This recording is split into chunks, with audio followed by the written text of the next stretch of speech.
Form 45 के साथ दुनिया न्यूज मुसद्दिका नतायज अपने देखने वालों तक पहुंचाएगा और सवाल यही है, हुकूमती इत्तेहाद या तहरीक इंसाफ, फातेह कौन होगा?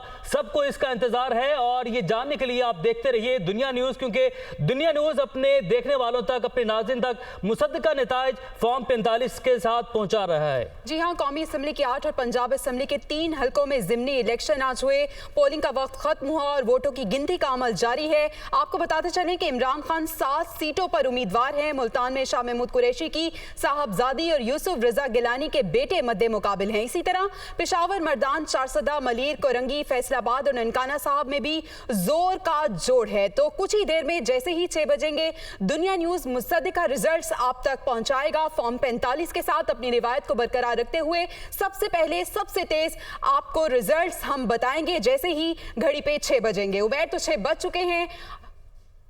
जी बिल्कुल, 6 बज चुके हैं और पहला नतीजा NA 31 का फॉर्म 45 हम अपने नाज़रीन को दिखा रहे हैं और यहां पर ANP के गुलाम अहमद बलोर 2918 वोटों के साथ दूसरे नंबर पर हैं। NA 31 पेशावर से इमरान खान 5122 वोट के साथ पहले नंबर पर हैं। NA 31 पेशावर से इमरान खान लीड कर रहे हैं, जबकि ANP यहां पर दूसरे नंबर पर है। NA 31 का फॉर्म 45 आप दुनिया न्यूज की स्क्रीन पर देख सकते हैं। यहां पर चेयरमैन पाकिस्तान तहरीक इंसाफ इमरान खान 5122 वोट के साथ लीड कर रहे हैं, जबकि गुलाम अहमद बलोर